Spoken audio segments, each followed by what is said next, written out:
JR, when you think of sexual assault and mental health, what do you think of? I don't think of anything. I don't know what to think. You don't know what to think? I got that dish. I don't know if it's fair to say, but this is a topic I've never thought of. I got that dish. Well, maybe we should explore it today. Dish. Okay. Got that dish. Got that dish. That dish. Hey, y'all, it's Onika, And JR? and you are dishing with Dainty Dish. How you doing today, JR? I am doing fantastic. I'm back in that cubicle life, so I'm doing okay. Cubicle culture. Yeah. Back at it. That's good. Yeah. How are you doing? I'm doing well. I'm staying out of the cubicle life, but work is going really, really well. Teaching a lot of classes, meeting a lot of new people. Work isn't work when you're having fun. That's what I learned, and I'm having a lot of fun. Well, congratulations. Thank you. But we have a returning guest on the show today to help us unpack that question that I asked you earlier at the top of the show. Dr. Nadine Thornhill. Say hi, Nadine. Hey, How you doing? I'm good. How are you? I'm doing well. Thank you for asking. Thanks for having me back. I'm so excited that you're here. Can we call you Dr. Nadine? You can. That's very formal. I'm like, nobody calls me that. But sure, you can call me We'll Dr. put it in Nadine. the title. We'll put it in the title. Yeah, it's like Dr. Ruth. Yeah, let's do this. Yeah, Dr. Nadine. Nice. But I really wanted to have you back on the show today to talk about sexual assault. This is something that I've experienced in my life, unfortunately. It's happened several times, and I've always had a lot of mixed feelings about what I've been through and what direction to go in next when it comes to things like relationships and men. So I wanted to just unpack that a little bit. Starting off with, for me, though it's probably because it's happened so many times, it's happened 3 times to me, I have this internal feeling like it's my fault. Right. That I did something or I said something or I could have done something differently to change the outcome. Do you find that's often the case? That's the very common response that a lot of people have to being sexually assaulted. And I think the first thing that I want to say is that it's not your fault, because when somebody sexually assaults you, they are taking your choices away from you and they're making choices for you. So the only person who could have done something differently is the person who chose to assault you. So it is on no level your fault, no matter what you did, because your assailants didn't have to try to have sex with you or engage with you sexually without your consent. They were the ones who made that choice, not you.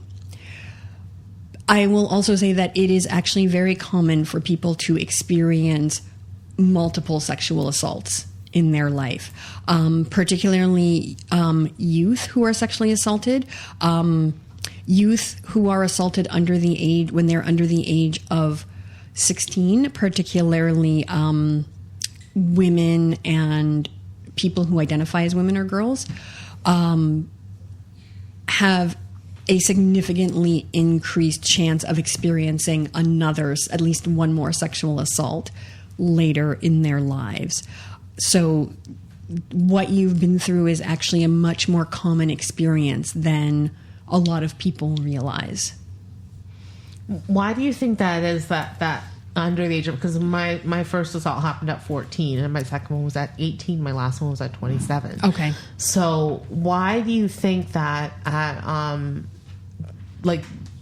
under the age of 16 one would experience multiple sexual assaults? Is there a vulnerability about those people, or? Absolutely. I mean, we know that children are just inherently more vulnerable than, adults are.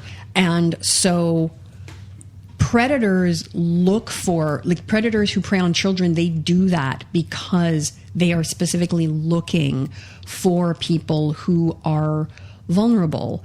And then when you've experienced something like that, especially at such a young age, it's really going to inform on a pretty, I don't want to say on a fundamental level, but on a very deep level, it's going to sort of inform your understanding of relationships. It's going to inform your understanding of consent or lack of consent. And again, sexual predators are really good at sort of picking up on that. It's very understandable that if when you were in your formative years, someone violated your consent on such a fundamental level, that you may develop this sense that your consent is not meaningful or it's not important. And so later in life, somebody else may engage with you, and what they will do is they will often put out feelers, and you wouldn't know that they were doing it if you weren't looking for it. They'll sort of push and test your boundaries in non-sexual ways first. And, when they notice like, oh, this person doesn't feel secure in asserting their boundaries, or this person doesn't have what we would call, I don't like to use the word healthy because, again, it sort of implies that the person who's been assaulted has something wrong with them, and it's not. But they'll sort of they may notice like, okay, they're not like as firm as somebody might be if they grew up having their boundaries affirmed and validated, and so they know like, okay, I can push here. This is a person who is more vulnerable. And I want to say, just to clarify, there's nothing wrong with being vulnerable. It's not a flaw. It's not a defect. We're not supposed to walk through our lives with this armor on all the time, constantly vigilant, looking out for people who might want to attack us. Again, it's when you're in relationship with someone, when you're in a sexual situation with someone, you are vulnerable. That's how you're supposed to be. And so somebody who takes advantage of that they're just really violating a part of you that is just human and normal. So like an unwanted, for example, like an unwanted hug or an unwanted kiss that you let slide. Exactly. Might be an example of, that vulnerability being shown to a potential predator. Exactly. And if that's been happening to you as a child, that's going to feel very normal to you. You will not necessarily even recognize, oh, they shouldn't be doing this. Because an unwanted kiss as compared to like unwanted sexual touching or unwanted sexual interaction may not seem like that big of a deal. And especially again for kids, it's something people do to kids all the time. All the time.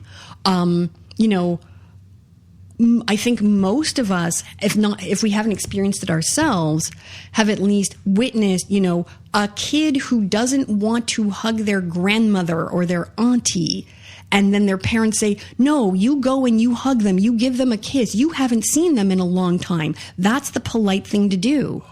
But what you're teaching them is that what you're supposed to do is you're supposed to prioritize somebody else's feelings over your own physical comfort. That if somebody else has more power in the relationship, you're supposed to defer to them, and that your own sense of physical comfort is irrelevant or it's secondary. And so those are lessons that most of us are taught as children. My parents were the opposite. My mom was like, you don't have to hug that person. That's great, because a lot of parents do that not because they're bad parents or they don't care about their children. They don't recognize that behavior exists on a spectrum, and that those are messages that we internalize when we're really young.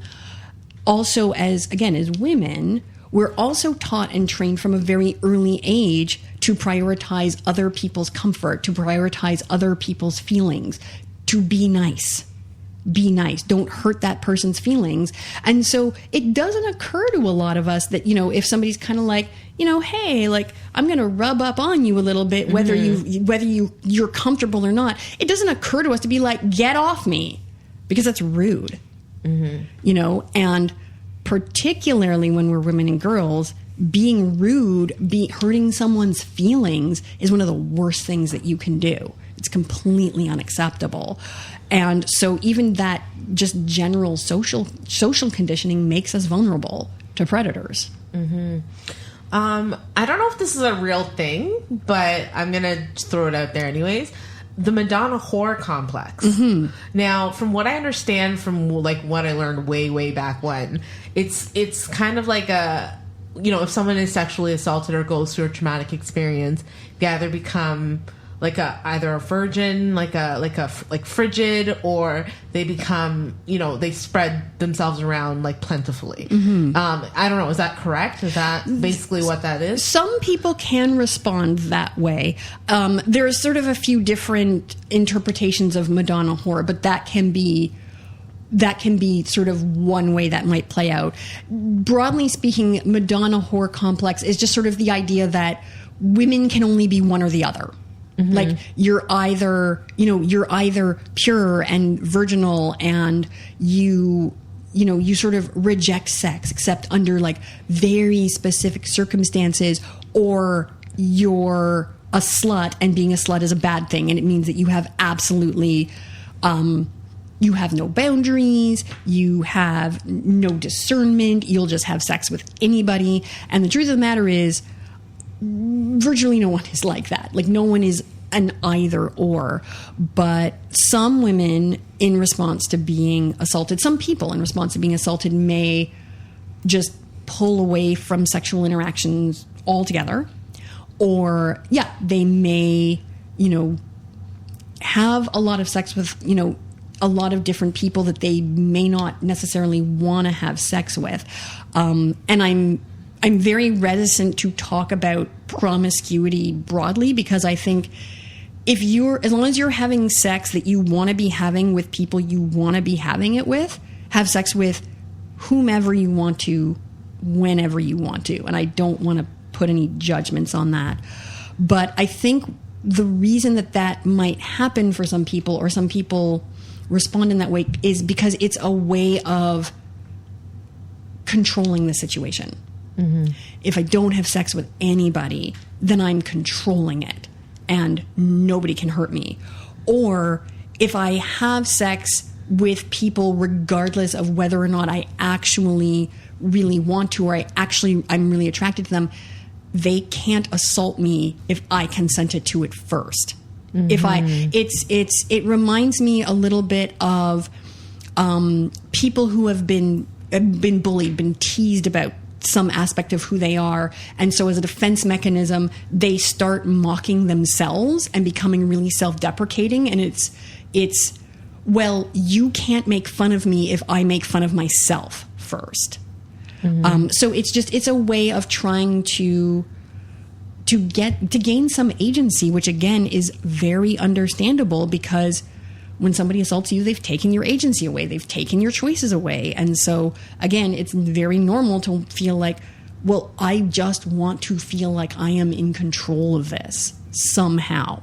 I want to feel like I'm in control of my own body, whether that is I'm shutting everybody out and I get to control that and nobody gets in. Or, yeah, sure, I'll have sex with you and now you can't take it. You can't make me do this because I already decided I'm doing it. So there. Very normal. Very understandable, I think. When we were sitting down earlier, we were talking about the human body and specifically the clitoris. Now, at the age of 14, one of the predators that raped me actually cut my clitoris with his nails. Oh, geez. Yeah. It's been a source of, like, genuine physical, emotional, and spiritual pain for me over the years. Something that I've found very difficult to get over, and I just don't know how to. Do you know what I'm saying? Yeah, like, absolutely. What would my steps be? How would I overcome something so challenging, in your opinion? So again, I just want to reiterate that physically, because the clitoris has so many nerve endings concentrated in such a small area, it is very, very responsive to sensation. And so anything like cutting or nicking or anything like that is going to be very painful. And it can be painful for quite a while. There are women who undergo things like female genital mutilation and they find sex sometimes painful for the rest of their lives. And yeah, spiritually and emotionally, it's such an intimate part of our bodies. It's so intrinsic to, our sexual functioning. And so, yeah, it's like a violation on top of a violation. So some things that I could suggest are that, if we're talking about sort of the head of the clitoris, and the head is sort of the part that most people think of as the clitoris, like kind of the ball that sits at the apex of the labia. If that's a part of the body that you're finding like either like physically or emotionally painful, because it would make sense that it might brings up memories. It would bring up memories, and yeah, it's very like, again, like if you've had a part of your body that's been injured, specifically if somebody is like, it's injured as part of violence, it's very, very normal that you're going to become very protective of it, and you're going to be like, ugh, you're going to be hesitant or maybe scared when somebody goes near it. So something interesting to know is that your clitoris is actually quite a large structure, and there's a lot to it. So there's the head of the clitoris, which is the ball, and then there's the shaft, which is like, it sits up under the hood, and if you sort of stroked the hood again, like at the apex of your inner labia, you can feel, it feels like a hard little finger bone or something. Mm-hmm. That's the shaft. But then the clitoris then sort of wishbones out, and there are these two vestibular bulbs. We sometimes call them clitoral legs, or crura is the Latin name that I don't particularly think is sexy, but that's just me. Those extend back and behind the walls of the vagina. And it can take some doing, and something I would recommend is, if you can't sort of picture it in your head, is go online and look up diagrams of clitoral legs. They'll kind of just orient you as to where they might be on your body. Those can be stimulated through the walls of the vagina, also through the perineum, which is sort of the area between the vagina and the anus. Sometimes you can get some stimulation there. Sometimes you can even get a little bit of stimulation sort of by stimulating in and around the labia majora, or the outer lips. So yeah, like sort of exploring different kinds of touches and stimulation. Like I might suggest trying something that's more pressure based as opposed to stroking, because it is behind some tissue. Oftentimes pressure is a little bit more effective than, say, stroking, because you can stroke the outside part of the clitoris because it's right there, but something that's sort of behind the walls of the vagina might need a little bit more pressing. Mm-hmm. That might be something that you might be interested in exploring, because people can experience like orgasm and sexual pleasure in that way. Mm-hmm. And then there's the whole rest of your body too. So spending some time, and it can be on your own, it can be with a partner. And again, like there's no rush, just, whenever you think about it, just kind of exploring, touching different parts of your body. There is an exercise that I learned when I was studying, and I learned it as a partnered exercise, but you can do a lot of it on your own as well, which is, you start usually at one extremity or the other of your body. So like at your head or your feet. And you might start with your toes. And you could start with, say, like squeezing. Like squeeze your toes. Not so much that it hurts, but squeeze your toes. And then in your head sort of calculate, okay, on a scale of 1 to 3, 1 being meh, 2 being, this is nice, and 3 being like, I really like this. What would I rate this sensation for myself? And you can move your way up your body in a systematic way. I have ADHD, so I am systematic about nothing. So when I do it, I'm just gonna like see what's up with like the inside of my arm today, and try like some pressing and stroking, and kind of I'll make a mental map of like, 1, 2, or 3.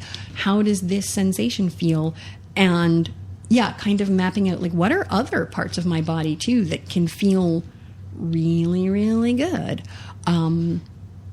Because I think that when we're recovering from any kind of sexual trauma and when we're looking to sort of reconnect with that part of ourselves sexually and reconnect with sexual pleasure, it can often help to just start with reconnecting with pleasure and what feels pleasurable in our bodies, and just reminding ourselves that our bodies can be a good place to be, that we can feel good in our own bodies.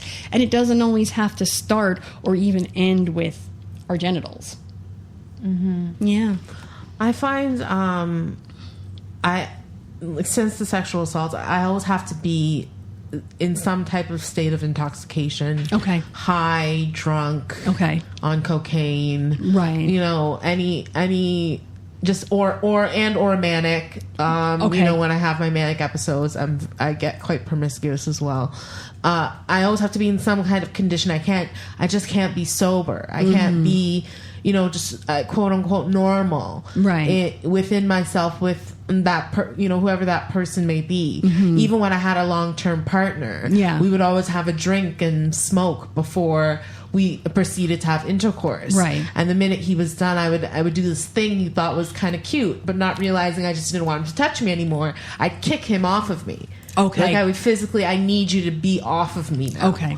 You know, so this is how my sexual experiences have gone. You know, it feels like my entire life. Right. And I just find it challenging to get, you know, past that. Yeah, it would be. And again, it makes sense that because you have so many, I imagine, emotions, and probably emotions that are difficult and don't feel great and would probably, you know, interfere with being able to enjoy sex, because it's hard to enjoy something when you're also, you know, maybe feeling afraid. Terrifying. Or you're having thoughts that you don't want to be having, or memories you don't want to be having. You know, alcohol, drugs can kind of help to it lets us numb out a little bit. And sometimes if your feelings are really intense, numbing out is what sort of allows you to like sit in a place where you can actually receive the parts of the sex that are actually enjoyable. So I just want to clarify. So am I hearing you say that that's something that you would maybe like to move past, or you would like to maybe see what it would be like to have sober sex. Sort of sober sex? I would like to at some point in my life. Right. You know, I've been abstaining for the last little while, okay. But you know, I'm as I get older, and we talked about loneliness earlier. Yeah.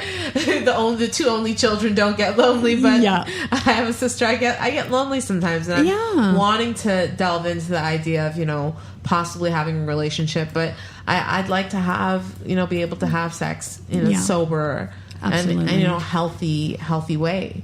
So I have a couple of practical sort of in the moment things you could try. One thing that I would suggest, if you have access to it, there are sex therapists who work specifically around healing from sexual trauma and reclaiming your sex life after sexual trauma, because it can be a process, and it's okay that it's a process. But you know, I'm a doctor, but I'm a doctor as an educator, so I don't have as much of the therapeutic training as someone who's actually trained as a sex therapist. So after the podcast, I actually know someone who's amazing. I will give you their name. Thank you. But in the meantime, can I ask you sort of a personal question? Ask me anything you want. I'm an open book. I guess my first question is, do you ever masturbate? Do you feel comfortable every masturbating? Day. Okay. That's what our last episode of masturbation. Oh, that's right. Masturbation month. Yeah. Is that something every day. Is that something you feel comfortable doing sober? Well, yes and no. Mm-hmm. I find that when I do, it's like I'm watching porn usually, and it'll be like I feel guilty. Like as soon as I have my orgasm, I'm just, I got to shut it down. Okay. I can't see sex anymore. I can't be around sex anymore. Okay. I shut it right down. So it's not like I sit and watch like an hour of porn, get myself ready. Right. You know what I mean? Get excited. I just quick in and out, get it done. Right. You know, I find that moment of pleasure, and it's fleeting, and that's it. Okay. So a couple of suggestions. So I think it's great that you can and do masturbate, because masturbation, if it's something that you enjoy, can feel safer because it's just you. There's no one else here. And even it just takes the pressure off even of having to be concerned on any level about how another person might react. You know, if you have a moment of being triggered, or you just have a moment you're like, I need to bail out. Like, the plane's going down. I need my mental parachute. I'm out. You know, and we can have partners that are really understanding and supportive, but it's just hard to be like, what you think or how you feel doesn't matter to me. I can't care about that now, because, you know, we're generally caring people. So yeah, doing that on your own could be a safer place for you to start. And if you want to sort of experiment with what would it feel like, or what would it be like for me to just have sex with no distractions, no substance, like no numbing, just me in my body as it is, then trying on your own first might be a good place to start, and not having any expectations of yourself, which can be hard. I am a person who really loves a goal. It gives me something to work towards. But I think at the best of times, having goals in sex kind of tends to work against us. So if you can be really gentle with yourself and really kind to yourself and accepting, and kind of start from a place of, you know what? This is hard for me. And there are incredibly valid reasons that this is hard for me. That's okay. You know, Onika, it's just me and me here. It's just me. I'm just going to try and touch myself in a way, and I'm just going to see how I feel. And if it feels good, I can keep going. And as soon as it doesn't feel good, I'm going to stop. And I'm going to go do something else. And if I get upset, that's okay. I am allowed to get upset. And, you know, go as slow as you need to, or as quickly as you want to, but really just take that agency and for yourself. It can really help when we are in our own bodies, and we're doing things where we feel a sense of control, and not necessarily control over, I've decided I'm going to respond this way or that way, but I'm safe. And if this doesn't feel okay, then I can just stop. But if it feels okay, I can keep going. And when we can be nice to ourselves and be like, yeah, it's probably going to be like a messy process, and it might be a 2 steps forward, 1 step back kind of a thing, because healing isn't linear. Progress isn't linear. Human progress is not linear. And sometimes it's easier to give ourselves that space when we're alone, at least to start, before we necessarily bring somebody else in. And that's not to say, well, then you can't ever have sex with another human being until you get this all sorted out. Because that's what I was about to ask you. No. I don't believe that. And I don't think that that's helpful, because I'm like, I don't even know what that means. Like, what does it mean to like have no sexual hangups at all? I don't know. Maybe there are people like that. I'm not one of them. And I'm certainly not going to be like, I'm never having sex until I am completely confident and like have complete control over the situation. If you want to have sex with another person, have sex with another person. And, you know, it sounds like you're doing what you need to do to be able to engage in it. And I hear you when you say you would like it to be different, but I do think that, you know what, you're an adult, you're smart. I would encourage you to, as much as you feel you can be honest with your partners about, you know, what's going on. Like, for example, if you're using a substance, I think it's really important to be honest with partners that you are using a substance, and that you both agree, you may or may not want to have a conversation beforehand about things that you absolutely know you don't want to do, just so it's clear. If you feel comfortable, you can talk about the fact that you may or may not get triggered. I understand that may not be comfortable for you with all of your sexual partners, but if you feel like it's something that you can talk about with them, that might be helpful. But yeah, you can be sort of working towards getting to a different place with sex and still accept that, okay, but for right now, this is the place that I'm in. And it's going to take me time to change. Because it takes time. We have neural connections in our brain that sort of inform how we respond to sex and sexual stimulation and sexual partnership and all of those things. And the great thing is that our brains are plastic. I believe it's called neuroplasticity. I am not a neurologist either, so I apologize to our listeners out there who are like, I am a neurologist and that's not what it's called. But my understanding of neuroplasticity is that yes, we have neural connections in our brains. And if we do something repetitively, those connections become very strong and kind of ingrained. But if we change our behavior over time, we can change those connections in our brains, and they can become different. I believe it happens sort of more easily when we're little, like when we're little kids. Our brains are super, super plastic, but that quality of the brain never, ever goes away. So it's always possible to kind of teach yourself to respond to things differently and feel differently about things, but it takes time. And you have a certain degree of control over it. And then there's the part of like, hey, it's the human brain and body. It's like, yeah, well, this was your plan. I have a different plan. And so it kind of becomes this like combination of your conscious plan and then just the part of you that's, biology and biochemistry. And it's like, well, okay, I don't give a shit about your plan, conscious brain. Yeah, that was a really long answer to your question. That's okay. I have over the last couple of years been doing cognitive behavioral therapy around my feelings about men. Okay. And how I feel about the species. Right. How I feel about that sex. Things challenging myself to do things like look at a man in the eyes for more than 3 seconds at a time.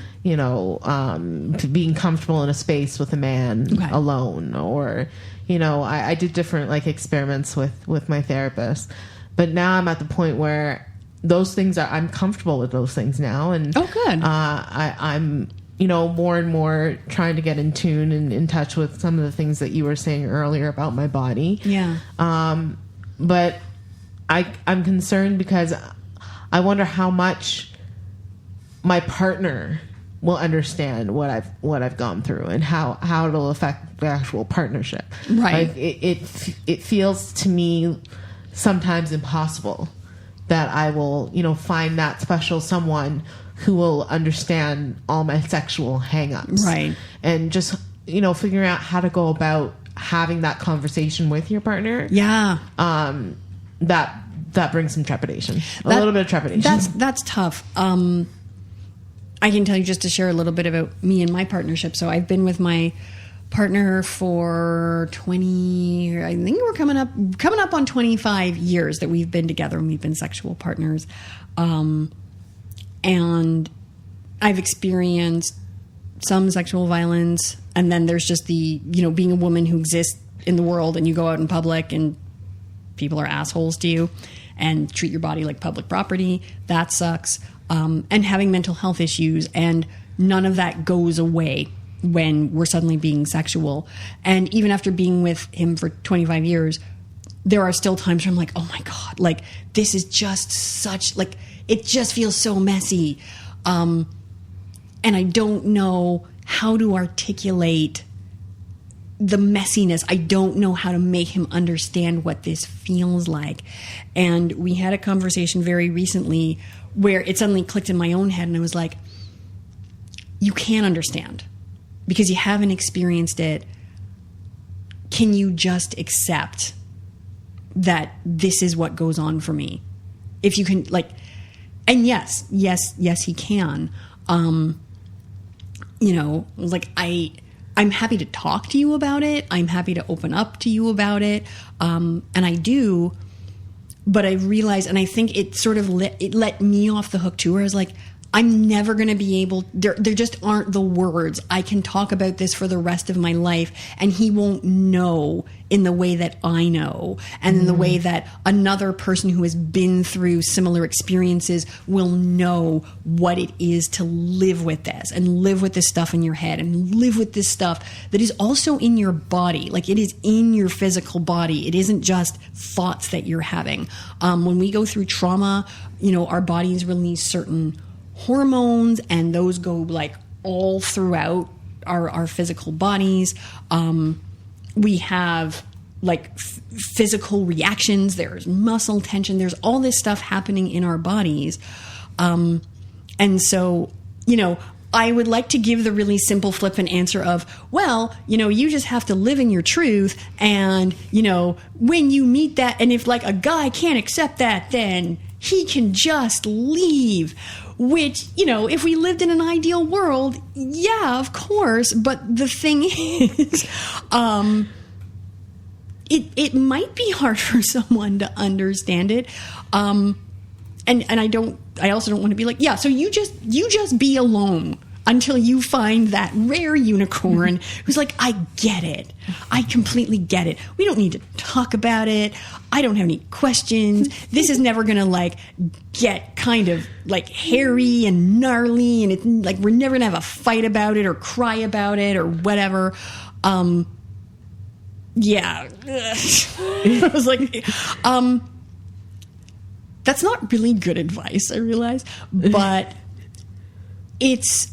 I would say, if you can sort of be on the lookout for people who maybe if they don't fully understand, but you feel like I can tell you something about this, and they listen and they sort of try to work with you around it. That's probably a really good sign. I would say somebody who's just fully like, okay, get over it, or has that attitude, you don't need that shit in your life. And there are a lot of people who are compassionate, and, you know, even if they don't get it, they can accept it. And they're like, and they can accept that they don't get it, but they still believe you. I guess that's okay. So that would be my advice, is at the very least, look for someone who believes you. And not just, I believe this is a thing that happened to you, but I believe you in this moment. Mm-hmm. If you're like, this is hard for me right now, or I need to stop, and it has nothing to do with you, but it has to do with all of this stuff that I have to sit with and carry around all the time. Somebody who believes you if you say, I can't just magically turn this off. Yeah. That when you speak your truth to somebody, and it's up to you how much or how little you want to share with someone, because it's your truth, it's your story, it's your life. And I can't tell you how much to tell someone or not to tell someone. I think that's something that you need to feel out for yourself. But when you do say something, the person who believes you, that's a person sort of worth going through the struggle with for however long you want to go through it with them for. Yeah. I like that. Yeah. I like that. Last thing. Yeah. For the women out there that are going through this right now, this very hard, painful, frustrating struggle, what is your one piece of advice? Well, first I want to say what I always say, because I think it's important. I already said it to you. It's not your fault that this happened, that somebody did this to you. I've tried to move away from saying this is a thing that happened to you. No, someone did this to you, and that's not your fault. That's their fault. So that's not advice. That's just a thing that I want to say. My other piece of advice is that you are allowed to do what you need to do to feel as safe as possible, and as functional as possible. And that's going to look different for different people. But if you're hurting from this, which a lot of people, like most people who are assaulted, it hurts. It can hurt physically. It can hurt emotionally and psychologically. There can be a lot of residual pain. You know, we're talking here about mental health. You do what you need to do to feel as safe as you can, you know. So I don't tend to give people sort of advice in terms of what to do. Like, oh, if somebody assaulted you, you need to go to the police. If that's a thing that makes you feel better and you think it will be helpful for you, 100% I support you in doing that. If you're someone who's like, I don't want to talk to anybody about this, that doesn't feel okay, you don't have to. You don't have to. If you just want to tell like your one person who you trust, you tell that one person who you trust. If you just happen to meet a stranger, I don't know, in a bar, and you get to talking and you get the vibe that you're like, I'm just going to tell this person. You tell that person. If you need to not have sex for a while, you don't have to have sex. If you feel like, no, I really want to get out there and, you know, have sex that is consensual to, you know, remind myself or remind my body that like sex is a thing that I can also enjoy. You can do that too. You can do whatever you want to do. There's no right or wrong way to move on from this. Take as much time as you need to, and you don't have to be anything sexually or do anything sexually that other people expect you to do. You just do what you want to do. Do what you want to do. Nicely said. Yeah. Nicely said. Thank you so much, Nadine. Thank you for having, and thank you for trusting me. Yeah, with I don't your story think JR and your knew feelings. this was the direction. I'm just surprised you didn't let me ask any questions. Oh, did you have any questions? Ask away. I actually have a really important question. that you Sure. just Sorry, I said thank you too soon. Yeah, because when you got here early, we spoke about, before we started recording, we spoke about how you're doing a lot of work with children. Yeah. So I wanted to flip that and ask you, how do you support parents that are in situations where their children have been involved in sexual assault? Like, what's something that, like, as a parent, how can you support your child in that type of scenario? Yeah, and that can be extremely difficult as a parent, because all you want to do as a loving parent is protect your child. You don't want them to be hurt. And so as a parent, you can have sort of related trauma if something traumatic happens to your child. So one thing I would say for parents is that if you are struggling emotionally with the fact that your child was harmed in that way, again, very understandable, very normal. I would encourage parents to look for your own systems of support, whether that be therapy, whether that be group support, whether there are online chat groups and stuff where you can connect with other parents who may have been through something similar. But I would say, yeah, do what you need to do to sort of anchor yourself and take care of your own mental health, because you need to be strong and present for your child. Reassure your child that they didn't do anything wrong. And actually, I would say even before that, or at the same time as that, reassure your child that you believe them. If your child comes to you and says, someone touched me, someone tried to have sex with me, someone did this to me, believe them. Just believe them. If you're concerned that they're physically harmed, and I would say try to get them to a doctor or a medical professional. If you are somewhere where it is feasible for you to go to, say, for example, a children's hospital or a pediatrician, that's what I would suggest, because doctors who work with kids will have more specific training around sort of how to, say, do something like an exam or how to ask children questions in a way that doesn't unduly alarm them. Because that's another thing that can happen with children is some children sort of experience the emotional trauma of having been sexually abused in the moment. Some children don't realize that what's happened to them is abuse. And so they're not in that moment processing it as, I'm scared, I'm in pain, I'm hurt. So that's another thing I would say is that as much as you can as the parent, when you're dealing with your child, try to stay as calm as you possibly can. Try to behave in the way that you would normally behave, unless the way that you would tend to behave would be to yell at your kid or something. Don't do that. Be nice to them, but you don't want to, what would I say?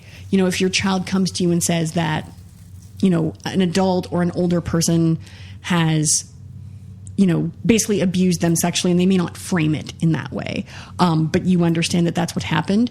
Yeah, try not to become, overwrought and hysterical and start crying in front of them, because for a child, seeing your parents in real emotional distress is really scary, because what's happened is you've been really destabilized as a child, and you're going to your parents because your parents are supposed to be your safe people. They're supposed to be your foundation.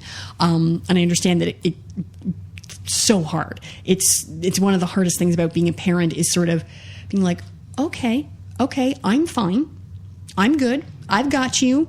When inside your brain is melting and you're like, oh my God. But yeah, when you show that to a child, it's really, really scary to them. So you don't want to scare them anymore. And yeah, just try to, as much as you can be, just be reassuring, be there for them. Again, there are professionals you can connect with. There's an agency here if you're in Toronto, called Boost, and they work with families who have children who have been sexually abused, and they provide support for parents and sort of help parents support their children. They have lots of resources. They have classes. They have support groups. They have articles. They have a great website and a great service. So yeah, just trying to learn how you can best support your child by getting support for yourself. And then just be there for your kid and love them. And as much as you have to, just remind them, not your fault. I believe you. Not your fault. I believe you. Yeah. I think that would help. Yeah. Definitely. Yeah. Thanks. You're welcome. Thank you. That's a really good question, actually. That was a really good question. I'm glad I didn't skip right over it. Sorry, JR. I was just so into Nadine in this moment. But thank you once again, Nadine, for being on the show. I really, really appreciate it. Thank you for having me. Really appreciate all the advice you gave me today. I will take it home and do my homework. And hopefully, one day that partner will come that you were talking about. So yeah. Is there anyone you want to give a shout out to? Who do I want to give a shout out to? I guess I just gave a shout out to Boost. I was not prepared for shout outs. I know who I'm going to give a shout out to. I would like to give a shout out to Planned Parenthood Toronto, just because Planned Parenthood is always awesome and they do phenomenal work, particularly supporting youth in our city and queer youth in particular. Yeah, they're a fabulous organization. I worked for their sister organization in Ottawa, and I'm always following what they're doing, and they're just fabulous. Can I also give a celebrity shout out? Yes. Okay. I want to give a celebrity shout out to O.T. Fagbenle. He plays Luke on The Handmaid's Tale. He is a fine black British actor. He films here in Toronto. I tweeted about him yesterday and he liked my tweet. He acknowledged that I exist. O.T. Fagbenle, I don't know if you were listening to this podcast, but on the off chance that you are, you have made my day. You are magnificent. Just keep on being your magnificent self on social media. I haven't seen the second season yet. I have to start watching. It's good. I heard. But that's been the dish of the day. JR, if you guys want to reach Nadine, ask any questions about the topic of the day, just let us know. JR, tell them how they can reach us. Definitely. You can reach Onika at Dysh, D-Y-S-H, at daintydysh.com. That's DAINTYDYSH.com. You can check her out on her website, and you can now follow her on Instagram at Best of Onika. And you have a new one? Yes, at Dainty Dish Podcast. That's your Instagram? Those are my two, is at Best of Onika and at Dainty Dish Podcast. Dainty Dish Podcast. Okay, so there you have it. That's the second Instagram. So, I mean, yeah. And if you're listening to us on Apple Music, give us a 5. Thank you so much. We truly appreciate it. Thank you for subscribing. If you're listening to us on YouTube, thanks for subscribing, the likes. We truly appreciate. If you're listening to us on any other platform, we truly thank you and appreciate your support. That's it for me. All right. Like I said, that has been the dish of the day. And I hope y'all have yourselves a very, very, very happy hump day.